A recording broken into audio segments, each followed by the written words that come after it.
Sully just got done watching Captain America Civil War. Um, so let's see. The movie, I gotta say, I don't know what side I'm on.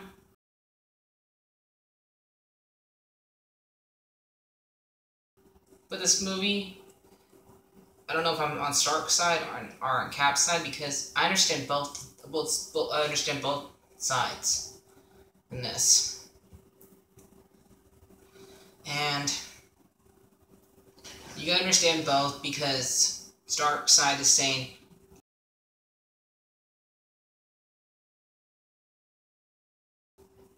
we have to put in check because we caused so many casualties. We caused 4. Though one of those is on him because he made Ultron. Anybody needs to keep more in check. It's him because he keeps on causing. He caused like most of his own casualties. So when it comes to one of those, that's on him. But 3 of them, they're not his fault. One of is his fault. The other 2, he wasn't even there. So he's right that we made mistakes. We caused, not meaning to, people's death. And then Cap's saying,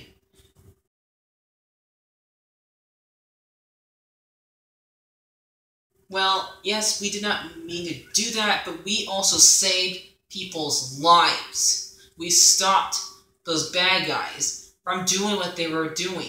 Like, what they supposed to do? Is sit around and just do this? And let them go around destroying our cities? They're supposed to sit back and do nothing? No, they can't do that. But they did kill people without meaning to. So I don't know what side to choose because they're both right. But when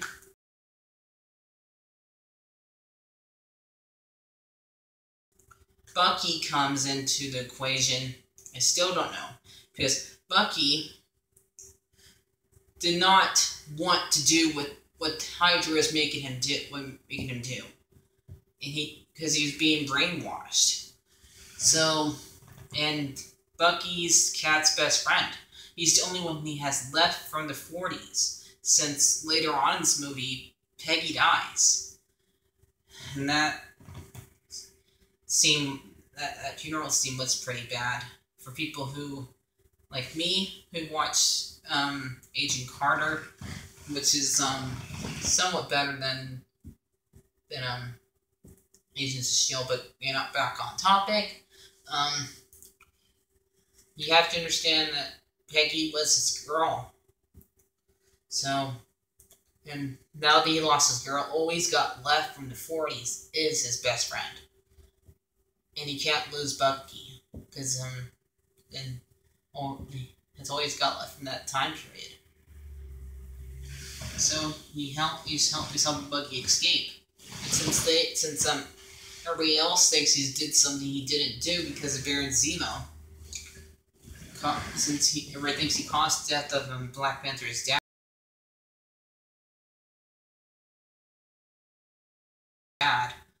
and a bunch of other people, Black Panther was trying to kill Bucky for it. When revenge consumed him. Then they have that scene where they fight in the tunnels, which is pretty good because they have all the cars coming, and Bucky stops the motorcycle and catches it and still makes it move. So that scene's probably about the second best scene, right, Sully? And also then they take him to jail. Then Baron Zemo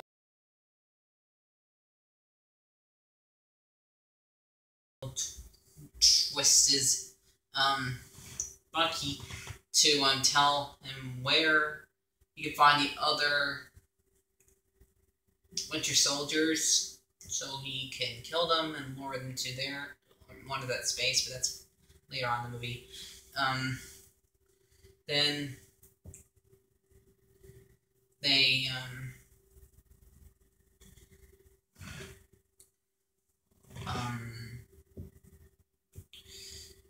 they catch Bucky, Cap, and Falcon. It's just the three of them at that time. So they decide we're going to go. They decide to form their special other groups. Cap side, we have Black Widow, kind of. We have Panther, Vision, Brony, and Spider-Man. Now that we're on that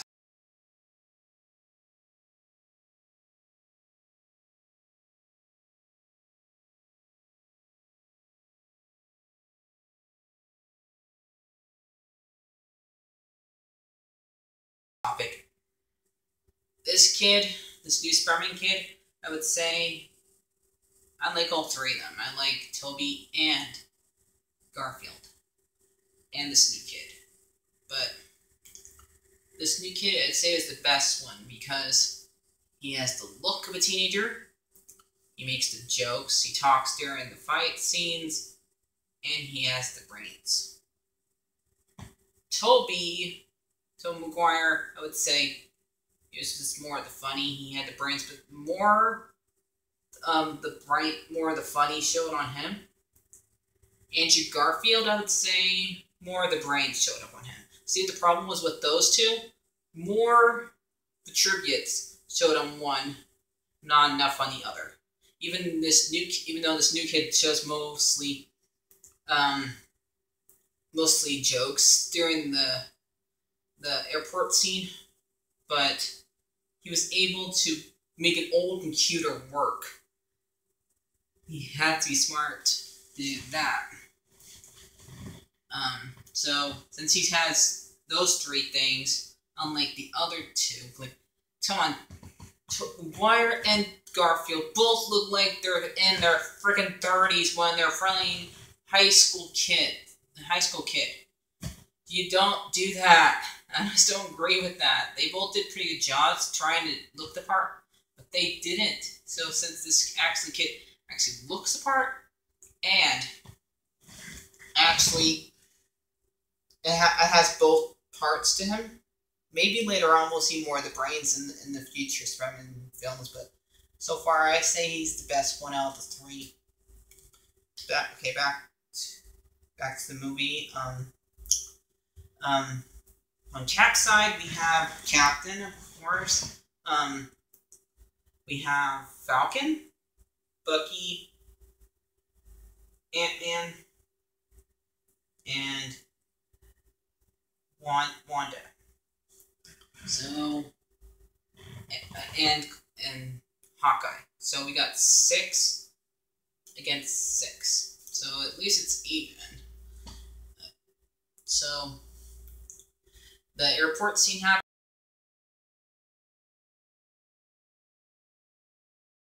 Which is the best scene in the movie, in my book. So they have them all fighting each other, and they come at it pretty good. The part that I like about most is when Spider-Man keeps on coming at everybody, he won't. Then he keeps on talking. Everybody's telling him, "Shut up, we're pussy fighting." Like, he's saying, "You got a metal arm, dude? That's cool!" Like, and Falcon's like, "Shut up! You're not supposed to be talking at a fight." Like, "Sorry, man, I did not know."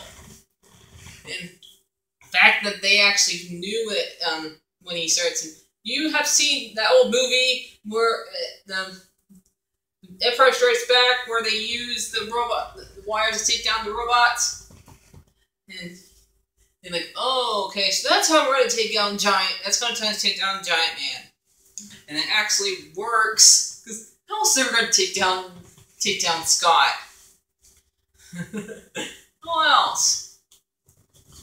So that works, and that Scott was able to bring down Armin by messing what was inside of him.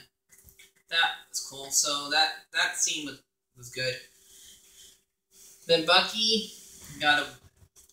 and Cap got away by Black Widow showing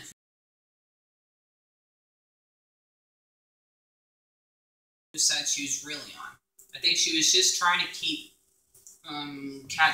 keeping Stark in check. That's why she probably was pretending to be on his side, but she was really on, because she does care about both. She's probably, if I was her, that's probably, if I was in that situation in this movie, I probably didn't do what she did.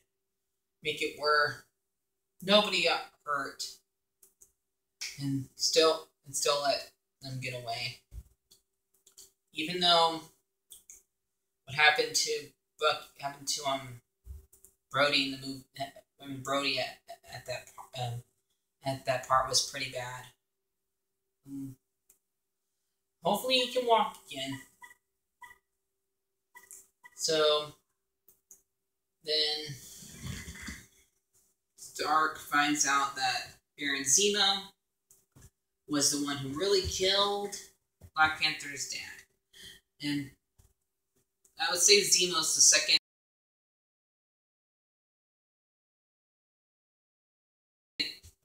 best out of the Marvel heroes, even though his plan is really complicated. But he was able to turn them against each other. Not even Loki could do that. But what parts those two apart from each other, at least you can understand Loki's plan. You cannot understand Zemo's plan. It's way too complicated.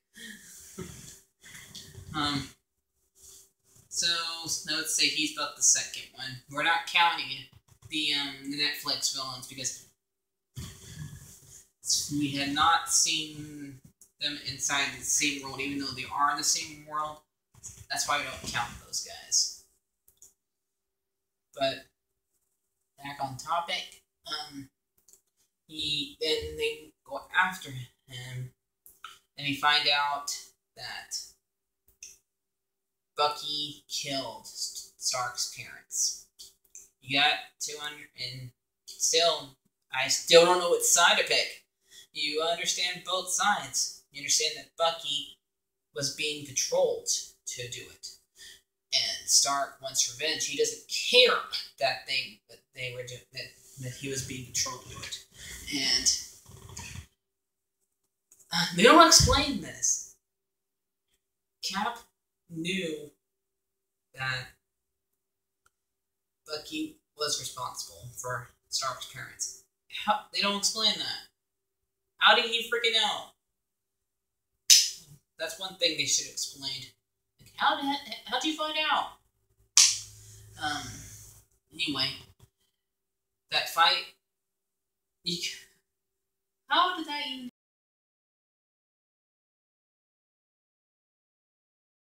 happen? How did Captain America take down Stark? I mean, Stark's got all the technology. The only thing that Cap's got is his strength and the fact that he's still struggling. I can do this all day. Like, keep on hitting me with the dumb blaster stuff. I can come out back up. So then they take back then Black Panther takes back Baron Zemo. Then we have those credit scenes where we see Spider-Man playing with the robot, playing this little new watch, and you see the light. And Bucky, because Zemo got to him and made him where he still can control him, had the higher stuff in him, he decided to go back on ice. So I give this a 10. I give this a 9 out of 10 because those dumb words are too big. We see 1992 this big. We see Queens this big. So can't they just be at the bottom? They're not in the way or anything. It got irritating. It kept pulling me out of the movie. So because of that, 9 out of 10. Since Salford can't read, he gives it 2 paws. Hi, I like to add 2 things to my Captain America Civil War review. First thing is that Stan Lee's cameo when he calls Tony Stank instead of Tony Stark was pretty funny. The fact that Brody kept on pushing him for yeah, this is Tony Stank. His cameos are keep on getting funnier. How can you make a list this one's the best cameo when they keep on getting more funnier by the movie? And the second thing is Shannon Carter and Captain America's relationship. I don't like it. It's the fact that he might have done her great aunt. And the fact they were together and he kissed both of them. He loves both of them. It's just, no, gross. It's just disgusting. And every time I see them talking together, no, not gonna happen. This is too disgusting. So those are the 2 things I'd like to add to the movie. Okay, it's still a 9 out of 10.